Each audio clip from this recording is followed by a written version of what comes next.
మహిళల కోసం central bank of India ఇప్పుడు మీకు అందిస్తోంది గృహ రుణం. అతి తక్కువ వడ్డీ రేట్లకే ప్రత్యేక సెంటు గృహలక్ష్మి. పూర్తి వివరాలకు వెంటనే సంప్రదించండి 18003030. తెలంగాణ ఉద్యమ సారథి టీజేఎస్ అధ్యక్షులు ప్రొఫెసర్ ఎమ్మెల్సీ కోదండరాం ఖమ్మం జిల్లాలో పర్యటిస్తున్నారు. ఇటీవల భారీ వర్షాలు వరదలకు పూర్తి స్థాయిలో నష్టపోయినటువంటి కుటుంబాలను స్వయంగా కలిసి వెళ్ళి పరామర్శించారు. వాళ్ళ బాధలను కూడా అడిగి తెలుసుకున్నారు. ప్రభుత్వానికి కూడా తన వంతు సమాచారాన్ని అందజేస్తాను, ఇంకా నష్టపరిహారం విషయంలో కూడా ఇప్పటికే సంప్రదింపులు జరుపుతున్నామని చెప్తున్నారు. ప్రస్తుతం మనతో కోదండరాం ఉన్నారా, ఆయనతో మాట్లాడదాం. సార్, బాధితుల గోస కలరా చూశారు, వాళ్ళ గోస అంతా కూడా విన్నారు. నిజంగా మీకేమనిపించింది? మాకు అనిపించింది ఏంటంటే చాలా ఆవేదనలో ఉన్నారు. నీళ్ళు ఇంటిని ముంచెత్తి కట్టుబట్టలతో బయటికి పోయినప్పుడు మనిషి చాలా నిస్సహాయుడైపోతాడు. ఆ నిస్సహాయత నుంచి ఏడుస్తుంటారు. ఆవేదనను నలుగురితో పంచుకునే ప్రయత్నం చేస్తారు. కానీ ఆ నిస్సహాయత ఎవరికి రావద్దని మనం కోరుకోవాలి. అట్లాంటి నిస్సహాయ స్థితికి వరద ముంపు వాళ్ళని నెట్టేస్తుంది. అది మనం మొట్టమొదట ఆలోచించవలసిన విషయం. నిస్సహాయ స్థితి. ఆ తర్వాత సడన్గా వాళ్ళ పనులన్నీ కోల్పోతారు. బతుకుదెరువు అవకాశాలు ఛిద్రమవుతాయి. భవిష్యత్తు గందరగోళం అయిపోతుంది. అట్లాంటి స్థితికి నెట్టేస్తుంది. ఆ స్థితి నుంచి కొంచెం మొట్టమొదట కావాల్సింది ఏంటంటే కొంత తక్షణమైన ఊరట, తర్వాత మానసిక స్థైర్యం. ఈ రెండు గవర్నమెంట్ పూనుకుంటే తప్ప సాధ్యం కాదు. మాలాంటి వాళ్ళం ఎవరం చేసినా అది పైసవంతు సహాయం కూడా కాదది. ఆ మేరకు పౌరులుగా మనం అందరం మన బాధ్యత నిర్వర్తించాలి. ఇక రెండవ భాగం ఏంటంటే ఈ సహాయం ప్రభుత్వానికి అందించాలి. ప్రభుత్వానికి కూడా మనం చేయూతగా ఉండాలి. మూడోది కీలకం ఏంటంటే ఈ సహాయం అందేటట్టుగా చూడాలి. నాలుగోది ఏంటంటే కొన్ని సందర్భాల్లో ఇది చాలదు. ఆ సహాయాన్ని కూడా ఇంకా కొంత పెంచవలసిన అవసరం ఉందని గుర్తించాలి. ఈ నాలుగిటిని మేము భావిస్తూ ఉన్నాం. అన్నిటికంటే మించి దీర్ఘకాలిక చర్యల మీద దృష్టి పెట్టాలి. ఆ దీర్ఘకాలిక చర్యల విషయంలో కూడా ఖమ్మంలో అయితే నాకు అర్థమైంది, ఇది తక్షణం ఇది చూసి ఒక పరిష్కారం చెప్పటం అంత సులభం ఏం కాదు. చాలా జాగ్రత్తగా ఆలోచించాలి. ఆక్రమణలను తొలగించాలి, చెరువులను కాపాడాలి కబ్జాల నుంచి. చాలా చోట్ల రోడ్డు డివైడర్ల వల్ల కూడా నీళ్లు అటు ఇటు ప్రవాహం చెందకుండా ఇబ్బంది కలుగుతున్నది. అట్లాంటి చోట్ల ఏం చేయాలనేది ఒకటి రెండని కాదు, కొంత సూక్ష్మంగా ఆలోచించి ప్రణాళిక తయారు చేసి ఆ ప్రణాళికను అమలు చేయటానికి పూనుకోవాల్సిన అవసరం ఉంది. ఇవి నా దృష్టిలో ప్రధానంగా దిగువ మధ్యతరగతి పేద వర్గాలు ఎక్కువ నష్టపోయినారు. చాలా చోట్ల మధ్యతరగతి వర్గాలు కూడా. వాళ్ళ విషయంలో జరిగే ఒక సమస్య ఏంటంటే పైసా పోగేసి ఎక్కడెక్కడి నుంచో అప్పులు తెచ్చి కట్టుకుంటారు. ఆ ఇల్లు మునిగేసరికి ఆ ఇంటి డెకరేషన్గా వాళ్ళు పెట్టుకున్నటువంటి ఆ పుట్టితో తయారు చేసేవి కానీ, ఆ ఫాల్స్ సీలింగ్ కానీ అవన్నీ పోవటం వల్ల కలిగే నష్టాలు మామూలుగా ఉండవు. కుటీరం వాళ్ళ దృష్టిలో అదొక ఆశ్రమంలాగా కష్టపడి కట్టుకుంటారు.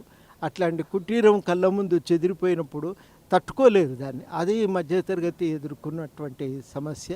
వీటికి గవర్నమెంట్ ఒక దీర్ఘకాలిక పరిష్కారాన్ని వెతకవలసి ఉంటుంది.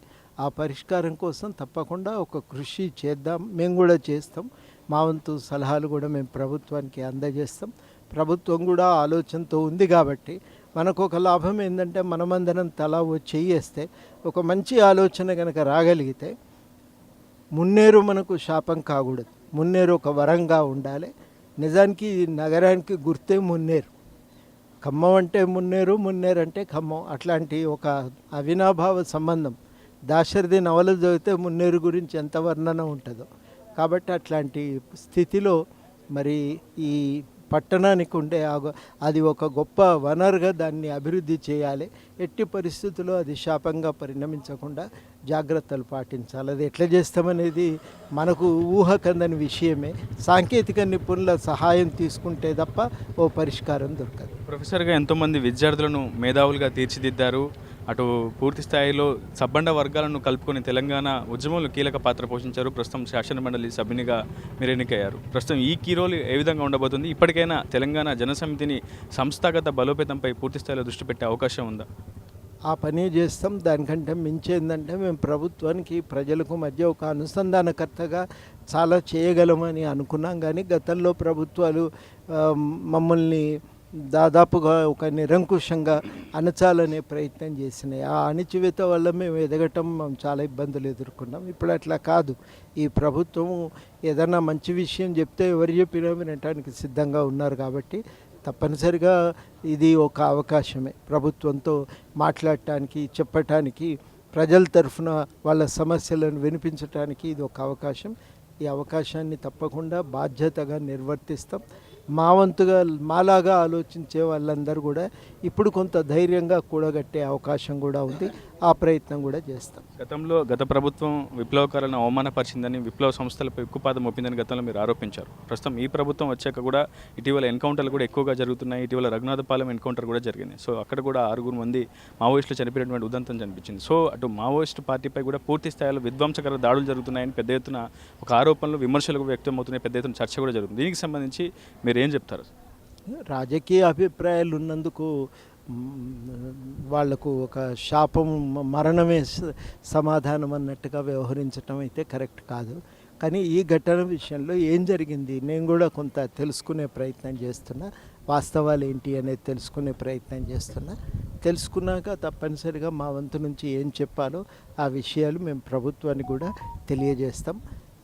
ఆ విషయంలో ఇదివరకు మేము వ్యవహరించిన తీరుకేం భిన్నంగా ఉండమని కూడా చెప్పదలిచాం. మొత్తంగా అటు ప్రకృతి విపత్తుల సమయంలో సూక్ష్మంగా ఆలోచించి అటు విపత్తుల సమయంలో పూర్తి స్థాయిలో జాగ్రత్త తీసుకోవాల్సిన అవసరం ఉంటుందని కోదండరాం చెప్తున్నారు. ఖచ్చితంగా ముంపు ప్రాంత వాసుల సమస్యలను విన్నాను, చూశాను. ఖచ్చితంగా ప్రభుత్వానికి అంశంపై తన వంతు సమాచారాన్ని కూడా అందజేస్తాను. అటు మున్నేరు ఎంత అందమైందో అంత విధ్వంసాన్ని సృష్టించడం కూడా చాలా బాధాకరమని చెప్తున్నారు కోదండరాం రెడ్డి. ఖచ్చితంగా అటు మున్నేరు సంరక్షణ చర్యలు కూడా చేపట్టాలని చెప్తున్నారు. రిటర్నింగ్ కాంక్రీట్ వాళ్ళకి సంబంధించి కూడా చర్యలు వేగవంతం చేయాలి. అటు పూర్తి స్థాయిలో దీర్ఘకాలిక సమస్యలను దృష్టిలో పెట్టుకొని ముందస్తు జాగ్రత్తలు చేపట్టాలని కోదండరాం చెప్తున్నారు. మరోవైపు ఇటీవల జరుగుతున్నటువంటి ఎన్కౌంటర్ల విషయంలో కూడా కోదండరాం రెడ్డి తన అభిప్రాయాన్ని ఆర్టీవీతో పంచుకున్నారు. ఖచ్చితంగా గతంలో ఉన్నటువంటి అభిప్రాయం ఇప్పటికీ ఉంటుంది. ఖచ్చితంగా ఇటీవల జరిగినటువంటి ఎన్కౌంటర్లపై ఇప్పుడిప్పుడే సమాచారం, పూర్తి స్థాయిలో సమాచారం తెలుసుకుంటాను. ఖచ్చితంగా మరణమే సమాధానం ఎక్కడా కాకూడదు. ఖచ్చితంగా చర్చల ద్వారా ప్రతి అంశంలో అటు సమాధానం వెతుకునే ప్రయత్నం అటు ప్రభుత్వాలు చేయాలి, ఇటు పూర్తి స్థాయిలో విప్లవ సంస్థలు కూడా చేయాలని చెప్పి కోదండరాం చెప్తున్నటువంటి పరిస్థితి. ఖచ్చితంగా తెలంగాణ జనసమితిని సంస్థాగతంగా బలోపేతం చేస్తూ రాబోయే దశల్లో ఖచ్చితంగా ముందుకు వస్తామని చెప్పి కోదండరాం చెప్తున్నారు. ఇది వీడియో ఉదయ ఆర్టీవీ ఖమ్మం నుంచి. మరిన్ని వీడియోస్ కోసం ఛానల్ ని సబ్స్క్రైబ్ చేయండి. లేటెస్ట్ అప్డేట్స్ కోసం వాట్సాప్ ఛానల్ ని ఫాలో చేయండి. అండ్ లింక్ డిస్క్రిప్షన్ లో ఉంది.